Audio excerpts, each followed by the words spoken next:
خصني انا ربما كشخص كيعجبني داك الاسلوب ديالو في هذوك لي هوك، ولكن هو كشخص ما كان ما شخصيا انا ما كان نعم. ما كيعجبنيش. شكرا اخويا نبيل. خليني ندوز عند السي قطعتك بالسمن والعسله العزيز بعدا. لا معليش كاين اساتذه باش ما نخليوش الدكتور الصنيبي. الدكتور الصنيبي اللي صال وجال في كل المحطات وفي كل المنصات اللي هي منصات في الواقع وليس منصات المواقع. كبير هذاك. نعم كيمارس الاجرام في حق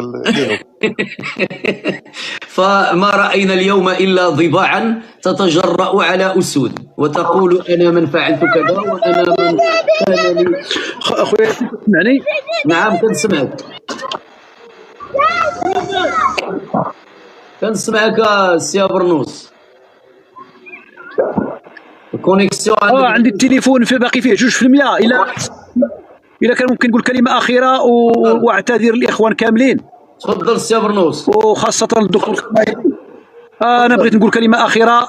شكرا لكل الإخوة والأخوات الذين لبوا النداء ديال هذا اللايف هذا، سواء من الأصدقاء والصديقات نتاع الدعم عبر التعليقات وعبر الاحتضان عبر البارطاج عبر الهدايا. الإخوة اللي حاضرين هنا في الجيست كاملين واللي حضروا قبل منا كاملين كنقول لكم شكرا بزاف. بالنسبة لي كانت مناسبة لنظهر بشكل واضح للعيان واللي بصحته بأن المغاربة ملي كيديروا يد في يد قادرين يبينوا بأن وعد السيد الذي يتوهم أنه صنع أحدا بأنه هو نفسه كان صنيعة، ونستطيع أن نعيده إلى حجمه الطبيعي بهذه الطريقة البسيطة. وهذه راه غير طريقة بسيطة جدا، وهذه غير قرصة في الأذن، مازال ما وصلناش للقسح. فأتمنى أن يصل له الميساج مزيان لهذا أسعد الشرعي ويعرف بأن المغاربة ما معهمش اللعب. شكرا لكم كاملين خوتي خواتاتي، الله يحفظكم، الله ينجيكم ويسجيكم. تحياتي السي برنوس. ونقدر نقول لك من هذا المنبر ان الميساج وصل، وانه اليوم بعد ان كان صاحب منصه اصبح ضيفا، لانه لا يتحمل الهدايا التي تنهمر عليه، وهي هدايا امازيغيه في منصته. فالان يستغل منصات اخرى الى ان ترجع الامور الى نصابها، وهذه الطرق نحن نفطن لها. سي برنوس شكرا جزيلا، بارك الله فيك. دائما كتبقى من الاسود المغربيه. تحياتي لك. الدكتور الصنيبي، مرحبا بدكتورنا ومرحبا بعزيزنا ومرحبا بصاحب منبر تمغربيت، المنبر الجميل والمنبر الذي منبر من لا منبر له كما تيقولوا. فشكرا على الالتحاق بهذه المنصة المتواضعة وبهذا الشخص الجد المتواضع. أقف وقفة احترام وإجلال أمام الدكاترة المغاربة الذين يلبون نداء إلى كل المنصات. هذا إن دل على شيء إنما يدل على التربية المغربية ويدل على تمغربية اللي كيخرج منها التواضع، ومن تواضع لله رفعه. ومقدمة هي هذيك ناضية. سي الاخ ديالنا نعم سي صنيبي، السؤال اللي بغيت نوجه للسي صنيبي هو: هل تمغربيت هي الارتماء في حضن الغرباء؟ هل تمغربيت هي الخضوع امام الغرباء؟ هل تمغربيت هي الخنوع امام الغرباء؟ تحية لك سي صنيبي، لك الكلمة. السلام عليكم. مرحبا. وعليكم السلام. الصوت واضح الإخوان؟ نعم الصوت واضح دكتور صنيبي. شكرا أخي ياسر. أنا لا أعتبر اليوم أن هذه منصة، ولا أعتبر بأن مجرد لايف عادي، ولكن أعتبرها ملحمة من ملاحم الأبطال المغاربة للرد على بعض هرطقات القوم وللرد على بعض سفاسف القول، ومن أقوام الذين ظنوا بأن المغاربة هم أغبياء يمكن اختراقهم من طرفكم لمن هب ودب. فأنا أعتقد بأن هذا ما يقع الآن هو عبارة عن مؤامرة كبيرة كنا نعلم الخيوط ديالها من زمان وزمان. وأنا كنت صيت جلست مع أخي منار السليمي ومع أخي نعوم مع السي نبيل الهرباز هنا في المغرب، وقلنا ها حدود التعامل مع هذه المنصة هذه، واعتبرناها منصة يعني عادية لكن لها دور يجب استعمالها ولا تستعملونها. ويمكنني أنني نقول أخويا ياسر بأنني أنا وأعوذ بالله قلت أنا أكثر واحد منكم يعلم يعني الشخصية ديال أسعد الشرعي، لأنني لي معه صولات وجولات يعني في مجموعة من المنصات يعني في المستوى المشرق، وعلاقته بتركيا وعلاقته بقطر، وكانت لنا نقاشات واستطعنا أننا نفرض الرأي ديالنا حتى في مجموعة من النقاشات اللي هي بعيدة عن القضية الوطنية.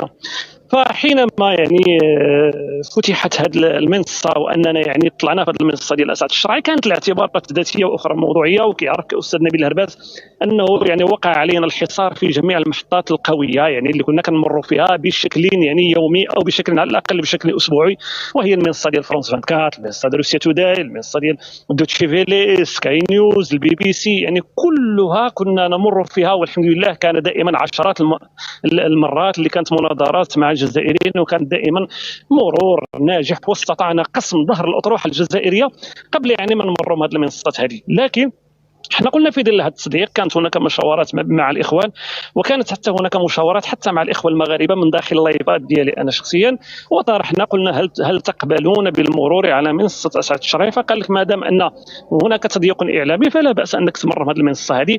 واعتقد بانه الاخ ياسر انه كان حاضر، انه كان مرورا موفقا، واستطعنا هدم مجموعه من الاساطير المؤسسه للاسطوره الجزائريه، منها الاسطوره ديال المساله ديال ام حسن اللي كلهم كيعرفها اللي طبعناها وغتبقى قرون وقرون بان لاصقه بالظهر ديالهم، لانهم ضلوا يسبون يعني يرعدون ويزبدون بها طيله واحد السنتين. ضربنا في المساله ديال ما يسمى بالثوره الجزائريه، وقلنا بانه استقلال تم منحه على المقاس لهذه الجزائر وهو انفصال وليس حتى استقلال، وقلنا بانها الدوله الوحيده التي تم انشاؤها بعد استفتاءين صوت عليه الفرنسيون ثم استفتاء ثالث صوت عليه الجزائريون، واكدنا ووضحنا بالملموس حقيقه حرب الرمال وباننا كنا في حرب دفاعيه، واكدنا على مجموعه من الامور، واسقطنا حتى يعني ذاك العمود ديال الاجير عبد القادر، وفضحنا تاريخه وتاريخ تآمره على الجزائريين اولا ثم على المغاربه ثانيا. المشكل ما يقع حاليا الاخوه الكريم هو مؤامره من نوع اخر. انا قبيلات كانوا يستدعون الاخوات، لكن يعني لقيت بان الامس بان الحساب ديالي تم تقييده لمده اسبوع، والغريب انه لم يتم التبليغ عليه من طرف يعني الجزائريين، على اعتبار ان الموضوع لم يكن يخص الجزائر، ولكن تم التبليغ عليه من طرف اشخاص لهم اجنده ايديولوجيه ينتمون الى تيار اسلامي سياسي معين يتقاطع بالطول والعرض مع اسعد الشرعي. وبالتالي انا قلت يعني ما حز في نفسي، قلت بأن المغاربة إذا كانت دكاترة ومعنا السي نبيل الهرباز ومعنا السي ياسير ومعنا مجموعة الإخوان أنهم كانوا أذكياء جدا في استغلال منصة لاستهداف العقل الجزائري، فكيف يعقل أن يتم استغلال نفس المنصة للضرب وشق الصف المغربي؟ وبالتالي هؤلاء الإخوان، وأنا أشكر هنا الأخ ياسر لأنه كان أذكى مني في الحقيقة في هذه المحطة هذه، لأنني تعاملت بالكثير من حسن نية، وقلت بأن مجموعة من المغاربة يستحيل أنهم يتواطؤون مع الأجنبي، وهذا هو الجواب على الأخ ياسر لضرب الوحدة الوطنية. فإذا بنا نتأكد بأن هؤلاء لهم مرجعية تتجاوز العقيدة الوطنية وتتجاوز الوطن، ويتقاطعون مع أجندة ترى في الوطن مجرد تراب عافن، ويتقاطعون مع تيار ايديولوجي غريب على المغرب، ويتقاطعون مع ايديولوجيا ترى بان الوطن يعني في درجه ثانيه او ثالثه او رابعه. وما استغلال القضيه الفلسطينيه الا كما كانت تفعل احدى جماعات الاسلام السياسي من اجل المتاجره بها ومن اجل دغدغه المشاعر للمساهمه في تاطير القطيع الذي يتبع لهذا التيار وهذا التوجه. لذلك أنا قلت بأنه كانت استراتيجية واضحة، هو الضرب في مراكز ثقل الدولة المغربية اللي هي جوج حوايج، اللي هي المؤسسة الملكية كرمز وكحاضنة للأمة الإسلامية، واللي هي الضرب في التماسك الشعبي وضرب وحدة الصف ديال المغاربة عن طريق الضرب في بعض لا أقول الرموز حاشا لله، واش نكونوا احنا رموز، ولكن على الأقل في بعض الأشخاص الذين يمثلون الأطروحة المغربية والذين أثبتوا ربما علو الكعب ديالهم في الدفاع عن القضية الوطنية وفي إخضاع الأطروحة الجزائرية وفي إخضاع العسكر الجزائري وهو صاغر، وفي التوضيح لجميع المنصات العربية بأن الأطروحة المغربية أطروحة على صواب، وبأن لنا الأحقية التاريخية والقانونية والشرعية والمبدئية والدينية في صحرائنا الغربية المغربية وفي صحرائنا الشرقية المغربية. لذلك أنا كنت آملوا بحسن نية، لكن كما قال كتقول واحد المقولة أستاذ ياسر أن الطريق إلى جهنم مفروشة بالنوايا الحسنة. حتى تبين بأن هناك تيار داخل المغرب استطاع أن يتقاطع مع الإيديولوجيا ديال الشخص اللي تهضر عليه والاستمرار في ضرب هذه المواقع المغربية. وإلا بماذا تفسر الرغبة في إسقاط الحسابات ديال الدكتور الصنايبي العبد الضعيف، ولا المحاولة ديال إسقاط ديال المنصة ديال الدكتور السليمي؟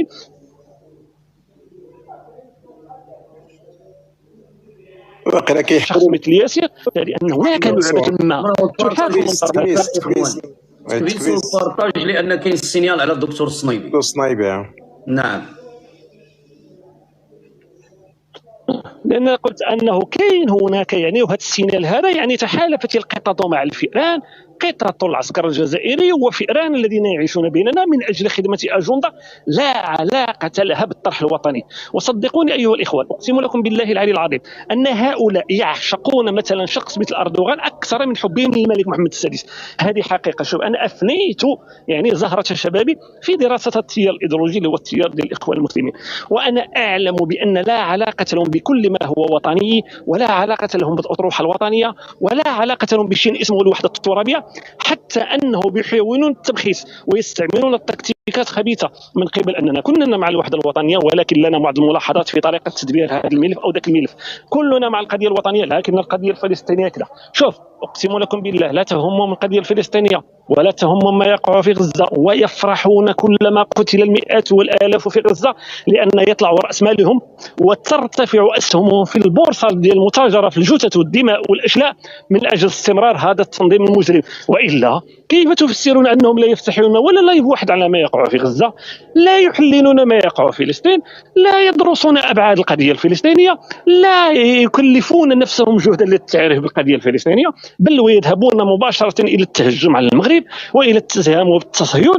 والمسيرة ديال اليوم في الرباط كانت أكبر جوابا على هؤلاء الذين يتهمون المغرب بالتصهيون. نحن قلنا ولا زلنا نقول بأننا نعتبر بأن القضية الفلسطينية هي قضية عادلة، وقلنا بأن المغرب كان دائما مع القضية الفلسطينية، وقلنا دائما مع الثوابت الثلاث للقضية الفلسطينية: حل الدولتين، قيام دولة فلسطينية عاصمة القدس الشرقية على حدود 67، وحق اللاجئين. وقلنا بأن المغرب استشار السلطة الوطنية الفلسطينية، وبعد التطبيع زارنا هنا يعني الزعيم ديال حماس اللي هو اسماعيل هنية، وبالتالي كانت المغرب مواقفه ثابتة، المواقف ثابتة والأهداف ثابتة. تختلف الاستراتيجيات، تختلف التكتيكات، لكن هؤلاء لا تهمهم لا قضية فلسطينية ولا تهمهم قضية المسلمين. وأنا أتقاطع مع بعض الإخوان سورتو أخي ياسر أنه أينما كان دم مسلم في أرض أو في بقعة فتلك قضية جميع المسلمين، لأن بالمحصلة أن الدم المسلم أنه أقدس حتى من الكعبة المشرفة. فهؤلاء لا يتحدثون عن المسلمين الذين ذبحوا في سوريا، لا يتحدثون عن المسلمين الذين يذبحون في الأحواز تحت الاحتلال الإيراني، لا يتحدثون عن المسلمين المغاربة الذين سقطوا شهداء في الصحراء الغربية المغربية. هم ما يهمهم هو قضية أو رأس مال تجاري يتاجرون به لخدمة مآربهم السياسية الخبيثة بعيدا عن أي طرح وطني. ألا لعنة الله على الخونة، ألا لعنة الله على الخونة، ألا لعنة الله على الخونة. وأعتذر أخي ياسر على الإطالة. شكرا أخي ياسر. إذا سمحتي ياسر باش نتفاعل مع الدكتور الصنايبي. أولا أول مرة كنكونوا أنا وياك في جلسة واحد، شرف كبير لي وصراحة كيعجز اللسان ديالي على الشكر لجميع المجهودات اللي كتقدمها اولا في توعيه الشعب المغربي. وباغي نثير الانتباه ديالكم سعاده الدكتور لاخر مقوله قلتيها وعجبتني بزاف واثرت علي انا شخصيا: لا تقتلوا اسودكم كي لا تاكلكم كلاب اعدائكم. اذا بغيت السي الدكتور انا مزوق فيك وكنظن على ان هذا اللايف هذا بحضور الاخوان المغاربه كاملين بهم، لاننا اخوتي هي اللي العلا ساعيه كاملين بنا. اذا بغيتي وكان بامكانك تشرح لنا غير شويه من هاد لا تقتلوا اسودكم كي لا تاكلكم كلاب اعدائكم. شكرا سي الدكتور وتحياتي. شكرا اخي ياسر.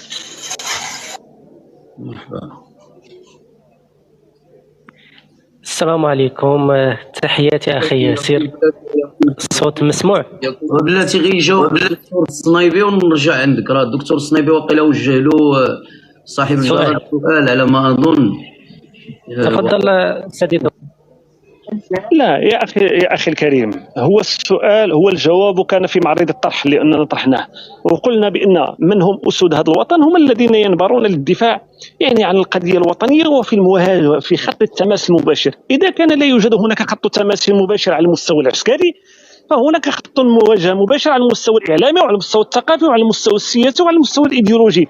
وبالتالي حينما يتم استهداف الاستاذ ياسير والاستاذ نبيل والسي ابرنوس والسي الرأي المغربي والسي منار والسي نعوم والسي امين صوصي، هادو يعني لا يمكن ان الجميع يستهدف هذه الاشخاص في لحظه معينه وفي سياق معين وفي توقيت زمني معين. هؤلاء المنافقون الذين يدخلون الى بريفو ويقول لك نحن نحبكم ونقدركم، لكنه العسل الذي يحمل في طيته ثم الزعاف. فاذا فرط عقد من يدافع عن القضيه الوطنيه ومن يفتح هؤلاء اللايفات من تلقاء انفسهم وكيضيعوا الوقت والجهد والبحث باش انهم يوصلوا واحد الرساله، بالتالي يخلو المجال. وكما قال الاستاذ ياسر انه فهم اللعبه وعرف بان نقطه قوه التدافع الاعلامي حاليا هي التيك توك، وبالتالي هو يعني عقب اللعبه كما كنقولوا. فارادوا هؤلاء استغلال هذه المساحه والدخول الى هذه المساحات وتوجيهها لما يخدم طرحا اخر لا علاقه له بالطرح الوطني عن طريق يستعملون بعض مجموعه من الايديولوجيات لا داعي للحديث عليها، ولكن دائما يطعنون في هؤلاء الاشخاص ويحاولون التبخيص منهم ويحاولون التقليل منهم بالكلمات السامه وبالجمل السامه وبالجمل المقززه. واحد يقول عليه هذا وصولي، واحد يقول عليه هذا انتهازي من تحت، وكيشعلوا النار في العافيه، وحده كتطلع كتقول هذا نصاب هذا كذا، وكانها يعني انهم يحاولون انهم الضرب في تلك الرموز التي اجمع المغاربه كلهم على ان سنوات من النضال اعطت ثمارها وانها مرغت انوف العدو في التراب. وهنا نقول ان الخيانه لا يكفي ان تكون عميلا بل يكفي أن تكون غبيا، وهنا التقى العمالة بالغباء. هؤلاء أغبياء لأنهم يخدمون قضية ليست قضيتهم، وهؤلاء فعلا عملاء لأنهم يخدمون تيارا إيديولوجيا عن سبق الإصرار والترصد. لذلك أنا قلت أن هؤلاء الأسود بكل تواضع هم من استطاعوا أن يقدموا ولو شيئا بسيطا للقضية الوطنية واستطاعوا أن يفضحوا هذه الأجندة. وهنا السؤال المطروح: لماذا لا يجرؤ الجزائريون على الصعود الى المنصه ديال الدكتور سليمي ولا المنصه ديال عبد الفقير ولا المنصه ديال ياسير ولا المنصه ديال السي نبيل الهرباز ولا المنصه ديال نعوم؟ يختارون منصات بعينها لنفس السموم ديالهم. ويا للاسف اننا نسمع بعض الاشخاص المحسوبون على الجسد المغربي ويقولون للجزائريين نحن نتفق معكم في كذا ونحن لا نتفق معكم مع هذا ونتقاطع معكم في هذا، لا لشيء إلا يا إما خدمة لأهداف خبيثة أو خدمة لأهداف مادية ضيقة. تفضل أخوي ياسر. شكرا دكتور. أخوي ياسر كمداخلة إذا أمكن أخوي ياسر من فضلك، واعتذر من الإخوان.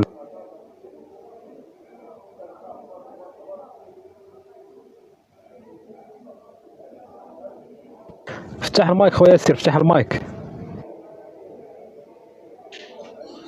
اوكي، انا المايك كان عندي مسدود لان كان عندي انا الحاجه اللي بغيت نقول هو شكرا لكم جميعا وشكرا لمن كان يتغطرس علينا ويقول انه خلقنا وان له الحمد لله. راه 10,000 ديال المشاهده، 10,500 والمازال يعطي والحب ديال المغاربه اللي هو كنقولوا الجيم وصل 5 مليون و200. اذا المغاربه اذا نهضوا على رجل، والمغاربه اذا حبوا رجل داروه عمامه، والمغاربه الا بغا يتفلى لهم شي رجل ما يسوى بزقة حمامه. تنقولها وتنكررها وافتخر بهذا المثل الذي من كيفاش غيقولوا لها نرجس؟ عندي شنو هي؟ شنو هي هادي؟ من قاع زعما ديالي مسجلو بسميتي. ديبوزي ها الله مارك يرحم ديبوزي الوالد. ديبوزي. ماركة مسجلة. هذيك ماركة مسجلة. إذا أخي الرأي، نعم إلا كان ممكن تعطينا المداخلة أخي الرأي، حيت في الخدمة ويقدر يعيطوا ليا يوقع شي طارئ. تفضل اخي الله يوسف، تفضل. يحفظك أخويا زين، الله يحفظك، حفظك الله أخي. اليوم بصراحة أنا جد فرحان ما شاء الله على هذا المجمع، مجمع الأسود، صنيبي، أبرنوس، بونمر، نبيل هرباز ونرجس كمال وصاحب الجراد وأخي العزيز الرأي المغربي. عرفان والشكر إلى هذه القلوب الطيبة والنفوس الأبية، وإلى كل من يحارب ويساهم في إعلاء كلمة الحق. أزكى التحايا وأجملها وأندها وأطيبها أرسلها لكم بكل ود وإخلاص.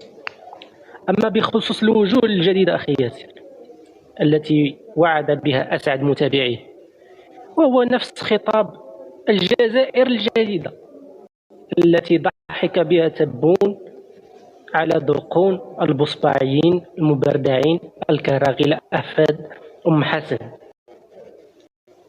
أقول لك نحن لسنا بصباعيين يا أسعد، نحن مغاربة كما هو عنوان هذا اللايف، وما أجمله من عنوان أخي ياسر في سياق إعادة تربية لهذا البنيف اليمني.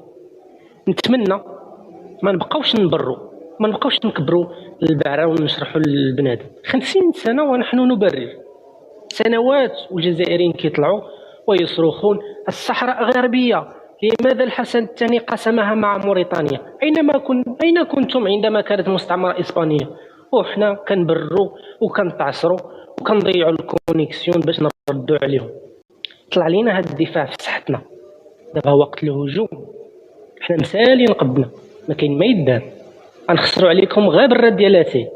وعلى ذكر اتاي،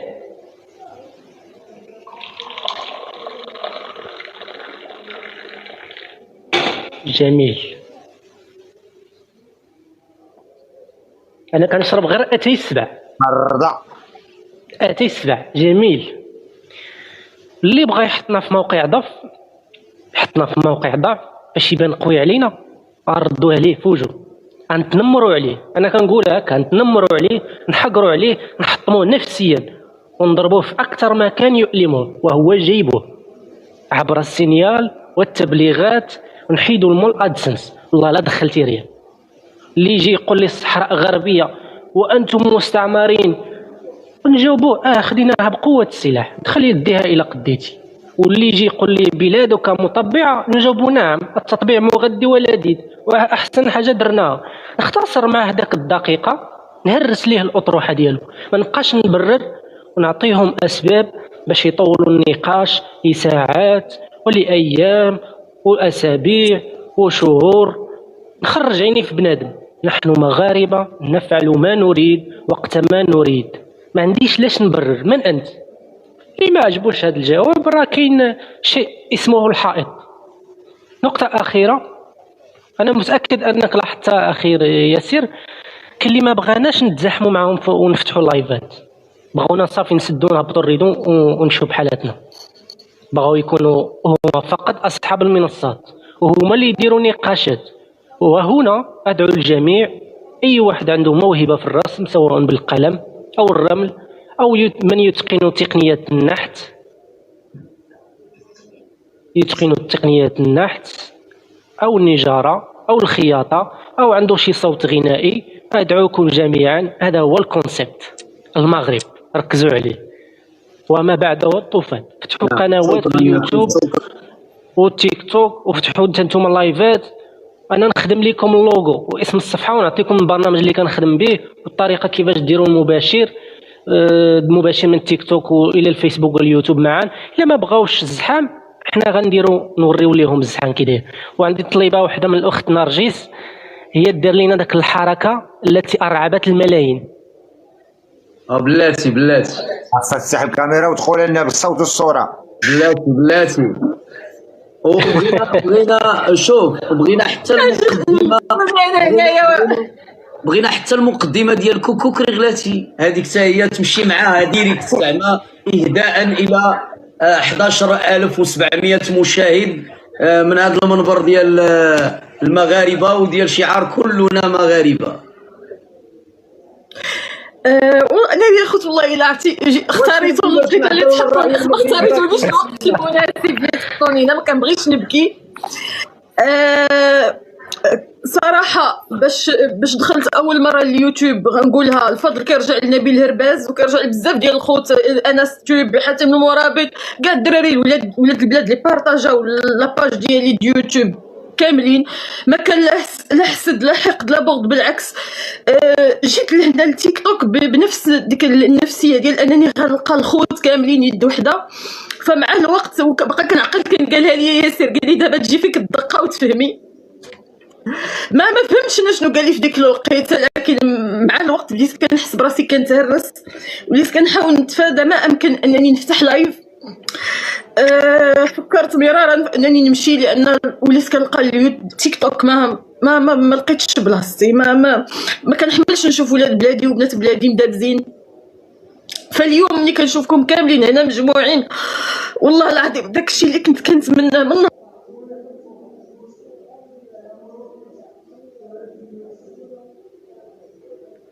نهار دخلت لهاد التيك توك كنشوفو دابا ما شاء الله 11,000 بينما الشميت راهم فاتحين وعياو يطرطاو وجابوا البراني غريزه يا نارجي هاد كامل مع دكتور صنايبي. تحياتي واحترامي لك دكتور، وانت عارف معزتك. عندي خويا نبيل، ونبيل شهادتي فيه مجروعه. سي مختار، ياكوزا، دكتور بونمر، كاع الخوت اللي كانوا معنا هنايا. ما ننساش خويا سعيده برنوس بن عمي. فشكرا لكم انتم كاملين على حتى داك الدعم المعنوي اللي كتعطيوه ليا في الخفاء في الوقيته اللي كنتقصح. ويمكن هادشي ما كيبانش للناس في الواقع، ما خاصها تعرف الناس انه نهار كنحس براسي طحت اولا صافي بغيت نمشي كنلقاكم نتوما هاد الناس هادو كاملين في الخفاء كترسلوا لي كتقولي نرجس لا تبقاي صبري كذا. فداك كنقول لهم الحمد لله ان داك الصبر ديالي ما مشاش هباء، انني كنشوف ولاد بلادي اللي كنتشرف بهم وكنفتخر باختياري لهذا الصف هذا. كنفتخر باختياري لهذا الجانب من المغاربه، الجانب ديال تمغربيت كيف ما كيقول دكتور صنايبي، الجانب ديال الحق. ففخوره وما كيهمنيش الجانب الاخر، لا يشرفني ان الجانب الاخر يعترف بيا. ما سبتوا لي هي وسام على صدري، لان لا سبوني هذوك جاتني المسبه من ناقص، فهي الدليل ديال انني انا تاج فوق راسهم. ولكن انا تراب رجلين ولاد بلادي، وكنفتخر انني هنا. يمكن كنمثل اختي كارمين، اختي سميره، فاتحه، كنمثل يمكن المغربيات اللي كاينين هنايا في تيك توك ومحجوبه وكاع الخواتات. تحياتي لكم جميعا وشكرا لكم الخوت. وسمحوا لي ما نقدرش ندير ديك شوف هاد الحركه. انا كنت كنظن انها كتفقس غير كرغلاتي، فاكتشفت انها كتفقس حتى الخونه. فغنقول لهم ها ما تسواو عندنا هنايا، وغنكثر منها في الايامات اللي جايه. هذا ما كنبغيش نبكي باش نضحك الشمايت، ولكن الغالب الله هادشي. انا نرجس الفرحه بلاتي صاحب الجراد بلاتي. نتمنى انك تكوني انت معنا الوحيده اللي يعني تمثلين المراه المغربيه. نتمنى انك تكوني نبتي على جميع المغربيات اللي انا ما تمكنتش انهم يطلعوا. نتمنى حتى وحده ما تقلق عليا، انك تكوني هنا يعني كتمثلي الصوت ديالهم. واللايف ديال اليوم كان هو لايف ديال تحدي، وكان لايف فيه رساله موجهه يعني لجهات بعينها. الحمد لله اليوم باسم السي هرباز، السي ياكوزا، السي المختار، السي دكتور الصنايبي، السي كمال، السي صاحب الجراد، وكذلك السي الرأي المغربي يعني، والاستاذه ديالنا نرجس اننا السي بونمر كذلك ما نساوش اللي كان معنا. جميع الإخوان، سمحوا لي لا نسيت شيء، وكذلك جميع المشاهدين، أن الرسالة وصلت. ليس المغاربة من يدجنون، وليس المغاربة من يساق كما تساق البعير، وإنما قد ندجنكم ونجعلكم أمامنا كالبعير إذا خرجتم عن الخط المرسوم، ومن يخطم الخط ومن يسك السكة هو المغربي. إن تجرعتم عن بلد من البلدان العربية مشرقية كانت أو غربية أو أينما حلت أو أينما كان وجودها الجغرافي، ليست هي المغرب. وهذه رسالة إلى من يهمه الأمر، وكنتمنى أن الرسالة تكون وصلت. أما من ادعى أنه سيربينا، فنقسم بالله العلي العظيم أن أقدم جامعة في العالم هي في المغرب، وهي من تأسيس امرأة. إن أردتم أن تتعلموا التربية أو تعاد لكم التربية فمرحبا بكم، فتدخلون إلى المغرب جهلاء وبأفكار الجاهلية، وتخرجون منه متحضرين بجاه الواحد الأحد وبجاه النبي رسول الله عليه الصلاة والسلام. ياسر خويا، غتسمح لي نقول لك، راه هضر نبيل على هذه النقطه قبيله، هي الصراع القديم ديال تويتر. فمنين جيت لهنا كنقول لا، راه دوزنا ما قصح، دوزنا، وراه دكتور صنايبي تا هو عارف هذا البلان هذا، دوزنا ما كفست لينا، ضغط علينا، اكتسبنا مناعه. لكن صراحه خويا ياسر، ملي كتسمع الخائن او ولد بلادك اللي غدر بلادو صوت وصوره، هو مؤلم اكثر من ملي كتقرا التغريده ديالو. كيضرب لك ظهرك، كيقسم لك ظهرك اكثر من غير ملي كتكون قاري تغريده او لا شايف شي تدوينه ديالو. فصراحه الله يحسن العوان ديال الخوت، كنا كنستهنوا بهذا التيك توك، ولكن الله يحسن العوان ديال الخوت اللي صابرين في التيك توك هذه 4 سنين يمكن او ما اكثر. خليني نبش شويه في الجرح، والسؤال اللي كنت موجد لك ما بغيتش نخليه عندي ويبقى في قلبي ويبقى ضارني. شوف، انا قلت الاخت نرجس كيف تشعرين دابا؟ لا اسمعيني، كيف تشعرين بمن يدعي أنه مغربي وقام بضرب في شخصية مغربية تقدم خدمة لوطنها في المواقع وبطريقة جميلة واحترافية، وزكى عليها متشردة لا نعرف أصلها ولا فصلها؟ خويا ياسر، غنقول لك كاين الكره وكاين المحبة وكاين العدم. الكره، لا كرهت هذاك السيد فمعناه انني ولا ساوي عندي شي حاجه. انا بالنسبه لي داك السيد عدم، تديك باش الاحساس ديال الكره ما بقاش كيستحقوا مني.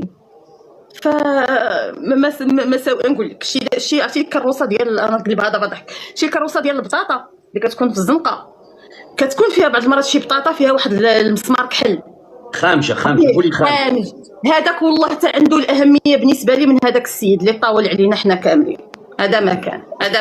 شكرا الاخت نرجس. نمشيو عند الاخ المختار العروسي اللي باقي ما خداش الكلمه، فليتفضل مشكورا. شكرا عزيزي، وانا احييكم الاخوه المغاربه. اختي نرجس، انت تاج على راسنا، تمثلين المراه المغربيه الحره.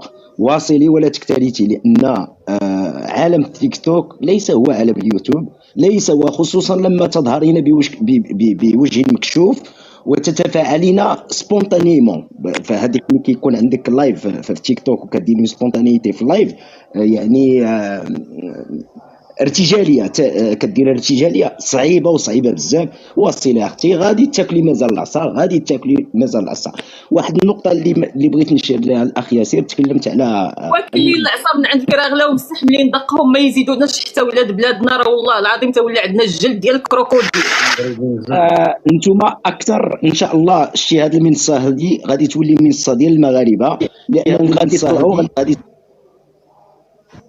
غادي يطلعوا وغادي يدافعوا على القضيه الوطنيه الاولى كما كنتم، وعاهدناكم على هاد المثابره ديالكم اللي غادي يجي واحد الوقت وما تهبطوش يديكم، ما تشوفوش وراكم.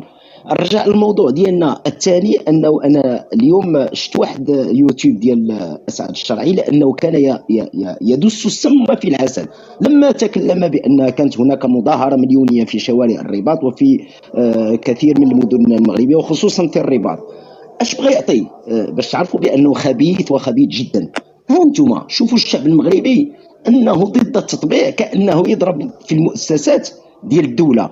يا غبي يا جاهل بان هذيك المظاهره انها عطاتها الترخيص السلطات ديال الدوله المغربيه.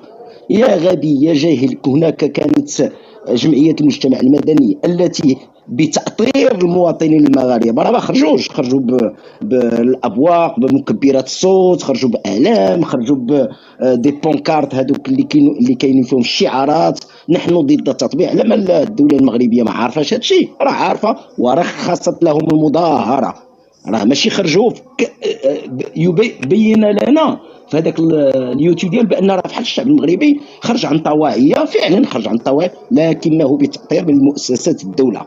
وهذه نقطه عاوتاني اليوم زلق فيها سير مختار، غير عاطفا على كلامك واسمح لي نقطعك غير في واحد الدقيقه. واش عارفين الناس بان سي بوريطا اليوم دار جوله ماراطونيه، كان الصباح في قطر ومشى لدبي ومن بعد مشى غالبا المغرب. لا نظام ولا شعب، كلهم كيتحركوا في واحد الاوركسترا وحده وسيمفونيه وحده وغاديين اون باراليل، غاديين في اتجاه واحد مع راسهم، ما كاين حتى شي اختلاف او تقاطع. هذه غير معلومه بغيت نقولها للاخوان باش يعرفوا ان اليوم سي بوريطا في 24 ساعه الطياره ديالو ما وقفاتش، ودابا راه راجع ان شاء الله المغرب. الله يديها على خير. تسمح لي سي مختار تفضل. فعلا واللي خص يعرفوا بان فيما كيكون المشكل ديال القضيه الفلسطينيه، شنو هما الدول اللي كتمشي كتحل هذا المشكل؟ عندك مصر، الاردن، الامارات، السعوديه والمغرب. 5 دول فقط هي التي ما غاديش نقول تستحوذ على الملف، ولكن هي هذه ال5 دول هي التي ترعى هذا الملف. لا الهكاويين يرعون هذا الملف، لا تونس، لا ليبيا، لا. عندك هاد 5 دول هما الذين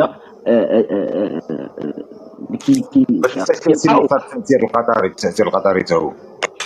لا أظن بأن التأثير القطري الآن في هذه اللحظة أنها كان عندها تأثير الإخواني الصفوي مع إيران، كان تأثير ماشي مزيان، وما غاديش يدخلوها باش يلقاو واحد الحل غادي يجي من هذه ال5 دول. والدليل أن أنطوني بلينكن تواصل مع وزير الخارجية المغربي وقال ليه بالحرف، راه باقا التويتر ديالو البارح او قبل البارحه كاين تويتر ديال أنطوني بلينكن كيعول على المغرب وبانه يدير واحد الحل ويعاون باش يلقى واحد الحل. واكيد ان كما شفنا بان المغرب من رجع العلاقه الدبلوماسيه مع اسرائيل، راه كان اسماعيل هانيه كما قال الدكتور سنايبي جاء المغرب، ومحمود عباس تواصل مع الملك الله ينصرو في الهاتف بانه كيشرح الموقف ديال المغرب لما اعاد العلاقه الدبلوماسيه. لذلك لا يمكن ان يزايد علينا البعض ويقول لك ان الشعب المغربي مطبع ولا غير مطبع وان الدوله المغربيه مطبع. هذاك الشيء خيارات سياديه وسياسيه، ونعرف ما نفعل ونعرف، وسوف اعقل على كلامي بان الحل سياتي من المغرب ومن مصر ومن الاردن ومن الامارات ومن السعوديه. شكرا. شكرا سي المختار. واش باقي معنا كمال ولا هبط؟ كمال هبط. اخويا سير مع تبارك الله اللايف عليه ضغط كبير كيتقال عندك اللايف، بعد ما تلقى راسك نزلت شي بوحدك غالبا. الا كان كمال يعاود يطلب، لان كنت عندي السؤال اللي غادي نوجه له. على اي تفضل الراي المغربي، تفضل لك الكلمه على ما نشوف واش غادي يعاود يطلب كمال. شكرا ولا مشى. شكرا جزيلا اخويا ياسير، واهلا وسهلا بالدكتور الصنايبي، واحد من الوجوه والمحاورين السياسيين المغاربه. من كان لا يعرفه فتلك مشكلته. أنا كنت أتابع الدكتور الصنايبي وهو يحاور أعتى جهابذة النظام العسكري في الجزائر وغيرهم في قنوات عربية كبيرة، على رأسها روسيا اليوم وبي بي سي والعربية وغيرهم من القنوات. للأسف الشديد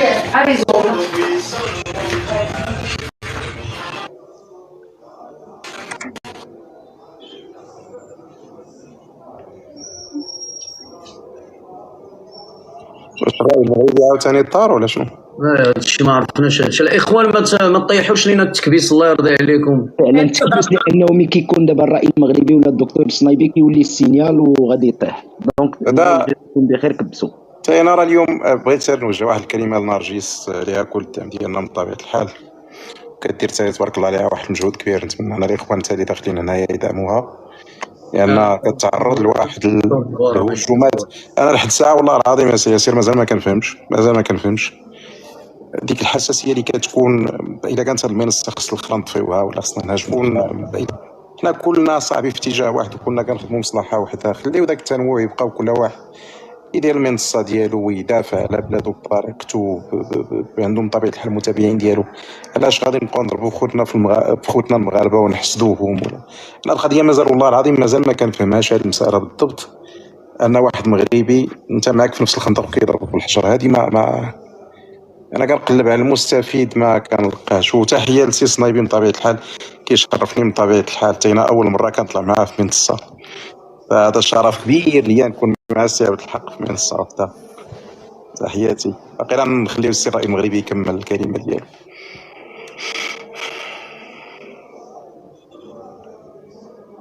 تفضل الرأي المغربي لك الكلمه. على أي تحية طيبة مجددا. كما قلت الإخوة الكرام، ربما بعض المغاربة للأسف الشديد، وأنا حقيقة لا أعاتبهم بقدر ما أقول يجب أن يراجعوا خطابهم قبل أن يتحدثوا، لأنه في الحقيقة يسيئون لأنفسهم وهم لا يدرون. حينما تقول لي أنك لا تعرف فلان قبل ذلك فتلك مشكلتك، أو أنك عرفته في المنصة الفلانية، ولنجزم أنك عرفته في المنصة الفلانية. ما الذي دفعك إلى أن تضع زر المتابعة لهذا المغربي؟ هل تابعته فقط لأنه صعد في تلك المنصة، أم لقوة طرحه ولأنه محاور ولمعرفته ولإمكانياته؟ فبالتالي أنت يجب أن تزكي ذلك المغربي، لأنه ربما كما كنقولوا حنا بيناتنا المغاربة، وهذه الرسائل تأتينا كثيرا، تبارك الله عليك بردت لنا الغدايد. فبالتالي أنا يجب ما إله خلينا نطلع يدير خلينا نكملوا مداخلة على أي ماشي مشكلة. تحية طيبة. فهذه واحدة.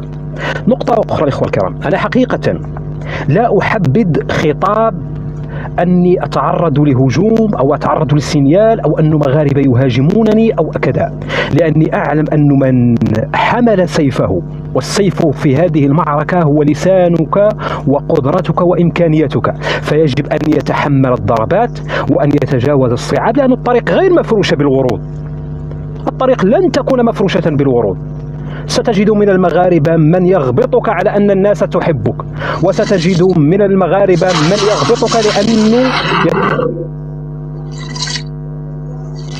لأنه وستجد ما عمرهم شافوا السبع يشوفوه، وستجد من يغبطك لأنه كيجوك السبوعة وهو لا يعلم من يرسل السبوعة. فبالتالي ويقول لك الاسترزاق. أنا والله حقيقة هذه النقطة سأربطها بأسعد الشرعي. خوتي المغاربة، هل سبق لكم يوما أن سمعت الأخ ياسر أو الرأي المغربي أو كمال أو صاحب الجراد أو نرجس أو الإخوان كاملين قالوا لكم ما تاخدوش اللايفات ديالنا؟ خويا كمال ممكن المايك الله يحفظك. هل يوما سمعتوا شي مغربي قال لكم ما تاخدوش اللايفات ديالنا وتنشروهم في قنواتكم، أي أن تزيدوا من دخلكم، أن تشتغلوا على منصاتكم؟ أبدا، بالعكس. أنا والله العظيم اللي أفرح لما أدخل وأكتب الرأي المغربي في اليوتيوب وتطلع لي مئات القنوات وهي تستخدم ما أقول وتستخدم لايفاتي ومداخلاتي وعايشة وكتصور نهارها والله يسهل عليها. ويجيكم واحد حنا اللي كنصنعوا عنده الماده الاعلاميه وحنا اللي كنغنيو الحوار عنده، يقول لكم اللي هز اللايف ديالي غنضربوا بالسينيال وغنضربوا بالتبليغ، ويقول لك انا احب المغاربه وانا اريد الخير للمغاربه. فهمتوا اخوتي ولا ما فهمتوش؟ واش فهمتوا دابا فين كاين الاشكال ولا ما فهمتوش؟ يجي يسترزق على ظهر القضية المغربية، الصراع المغربي الجزائري، ويهدد أي مغربي أنه يمشي يحط مداخلة ديال خوه المغربي اللي عجباته أنه يحطها في منصته. وهذه المنصات مفتوحة لكل المغاربة. وأنا أقول لكم هذا النوع جيعان باغي ياكلها بوحدو، وحنا غنحيدوها ليه هذاك الشيء اللي باغي ياكل بوحدو. لذلك انا وجهت بان نرفع السلاح الذي وجه به في الخليج، الا وهو ما يفتح قناه ما يفرحش بها 24 ساعه، ما يفتح حساب ما يفرحش به 24 ساعه حتى يعلم من هم المغاربه، باللي حنا اللي كنطلعوا ديك القنوات، وحنا اللي كننزلوا ديك القنوات، وحنا نزكي الاسماء، ونحن من يعطي المصداقيه والشرعيه لان يتحدث ايا كان باسمنا. وملي كيهضر ياسير وكيهضر كمال وكيهضر صاحب الجراد والدكتور والاخوان يعبرون عن ارائهم ويمارسون حريتهم، ولم نقل يوما اننا نتحدث باسم المغاربه. وحينما نقول اننا ندافع عن الطرح المغربي كما سماه الدكتور، وانا احييه على هذه التسميه لانه هي الحقيقيه، والدوله المغربيه وضعت ملفا خاصا بالقضيه الوطنيه اسمته الترافع عن القضيه الوطنيه، ودعت المجتمع المدني الى ان يقرا ذلك وان يتجند بالمعلومه الصحيحه والخبر اليقين، ويرفعه في وجه الالسن المتطاوله على قضيتكم وعلى بلادكم. ويجي واحد يقول لك اش كتدافعوا؟ لا تربطوا الواقع بالمواقع، هي حرب ضروس على الحدود تتجند لها قواتنا المسلحه الملكيه، وهي حرب ضروس على مواقع التواصل الاجتماعي هدفها ان تشوه كل ما هو مغربي، الضرب في رموز الدوله المغربيه، ويتجند لها المغاربه كل بامكانياته وقدراته واسلوبه. اختلف مع ياسر في كثير من التسميات، واختلف مع كمال في كثير من التسميات، واختلف مع الاخوان في كثير من الطرح، لكن لا نفجر في خصومتنا ولا نضرب في بعضنا البعض. وحينما يستدعي الوقت أن نكون في مكان واحد نضع كل شيء ونتجند. ورب ضارة نافعة إن ظن هذا الشرعي أنه هو من صنعنا، فها نحن اليوم نثبت له أن ما كنت تتشدق به وتزايد عليه بنا أننا متخاصمون وأننا نضرب في بعضنا، ها نحن اليوم نثبت لكم أننا يد واحدة رغم اختلافاتنا واختلاف أسلوبنا. ولكن حينما نعلم علم اليقين أن اللسان قد طال عن حده، وأن الجام اللي دايرينه قد فلت من أيدينا، وجب أن نجتمع جميعا حتى نعيد الدابة إلى طريقها. وإن كان يظن أنه يسوقنا فنحن سقنا من هم أعتى منه، وسنسوقه كما سيق الذين قبله. فلا يظن نفسه أنه قد أصبح له جمهور، وأننا بدون منصته نحن لا شيء، لأن سلاحنا بأيدينا، قوة كلمتنا هي من تعجب المغاربة وهي من تفحم العدو. وهؤلاء الناس كل بأسلوبه، أخوات وإخوان، كل له طريقته وأسلوبه وإمكانياته وقدراته، يخصص وقته ولا يأخذ من وقت أحد، ويفعل ما يراه مناسبا. وكنا دائما ننصح، وانا ساظل انصح اخوتي المغاربه، الجماعه الدينيه التي تريد ان تهدم اصنام تيك توك كما يسمونهم تستخدم اسلوب التقيه والاحترام، وانهم ما كيتنرفزوش، باش انه المغربي الذي يتابع يرى الراي المغربي منرفز وكيعاير، ويرى اتباع الجماعه مكالمين وكيهضروا بشويه، فبالتالي هنا يقع له ذاك الاختلال. لذلك أنصح إخوتي المغاربة، إن ضربتم فاضربوا بأخلاق المغاربة، ومن ألسنتهم تجلدونهم، ومن انبطاحهم تجلدونهم، ومن تقيتهم تجلدونهم، ولا تكونوا من السبابين اللعانين، لأن ذلك الخطاب يجزئونه ويستخدمونه ضدكم فيضربون صورتكم عند المغاربة. أن يأتي أحد من يسمونه زعيمهم ويأخذ مقطعا صغيرا ويضعه، لأني رددت على الشرع أنه هو الزبالة، ورفضت أن يسب مغربي، لأني أنا من سيسب أحمد الشرع الذي وصفنا بالإسرائيليين، وأسبه وأسب الذي جابه. ولكن أن يأتي قرعي ليستخدم هذه الكلمة ضد مغربي أرفضها رفضا باتا، ولن أقبلها فيه وأنا موجود في قسط. أحمد الشرعي أخطأ، نحن مغاربة ولم نكن أبدا إسرائيليين، ونحن مغاربة ولن نكون فلسطينيين أكثر من الفلسطينيين. هذا على لسان وزير الخارجية ناصر بوريطة. موقفنا من القضية الفلسطينية واضح، جسده الشعب المغربي على أرض الواقع، ونجسده نحن على المواقع، ودعينا إلى أن يترافع المغاربة بالدبلوماسية المغربية المتوازنة في كل القضايا الدولية. وأن لا نمنح العدو كلاما يحتاجه ويبحث عنه بشق الأنفس ليستخدمه ضدكم وليضرب صورتكم أمام المنظمات الدولية في المنظمة الدولي وأمام المجتمعات العربية. اليوم هناك خلافات بين المغاربة، لكن خلافات في الطريقة وفي الأسلوب، ولكن هذه المساحة، وأنا أشكر أخي ياسر وسأكون في حالة يرثى لها إن لم أحضر حقيقة، ولكن تبارك الله عليك أخويا ياسر، واصلوا إخوتي الكرام.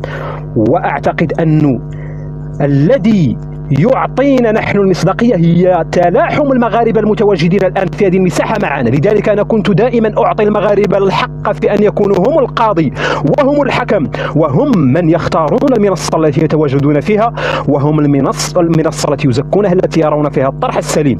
وأعيد وأكرر إخوتي المغاربة، لا تفجروا في خصوماتكم مع بعضكم البعض وتخليوا الماء منين يدوز. سيأتي يوم نحتاج فيه بعضنا بعضا ونقف على بعضنا بعضا. لا تفجروا في خصوماتكم، لأن العدو يفرح بهذا الأمر وهذا ما يريده، ولكن الذي ظهر فيه أنه موال للجماعة وموال لتوجه غير توجه الدولة المغربية التي يمثلها ملك البلاد محمد السادس، الذي أكد في خطاب البرلمان أن المغاربة دينهم الإسلام ويجب عليهم أن يتشبثوا بقيمهم الدينية أولا والوطنية ثانيا وأن يكونوا جسدا واحدا.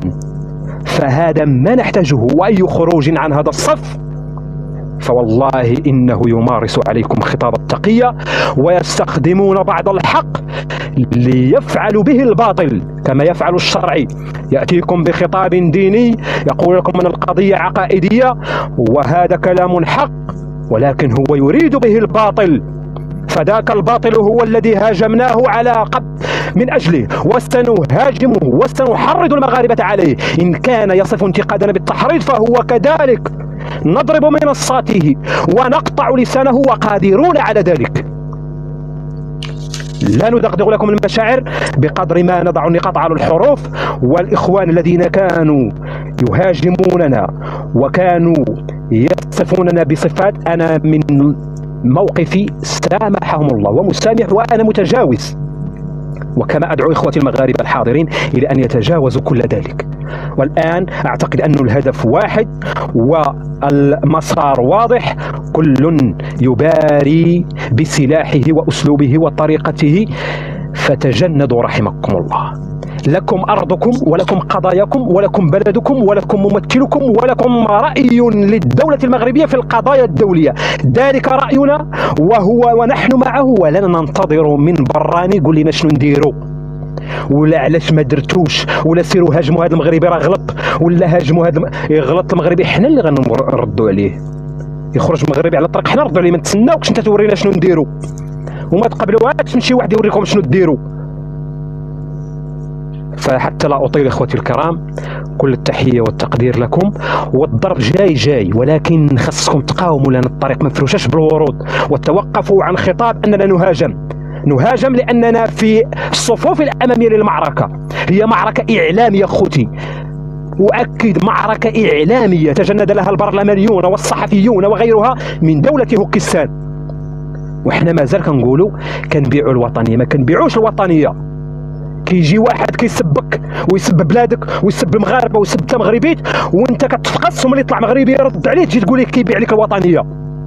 واش حنا فاش كنا في هذوك المنصات كنا كنمشيو مع الطرح ولا كنا كنردوا ولا كنا كنهاجموا؟ حطوا النقاط على الحروف اخوتي، الله يجازيكم بخير. هي حرب ضروس يسب فيها كل شيء، وعدوكم ما عندوش اخلاق، عندهم ثقافه السروال، وإحنا عندنا سلاح الثقة في الوثيقة كما قال الدكتور الصنايبي وقادرين عليه.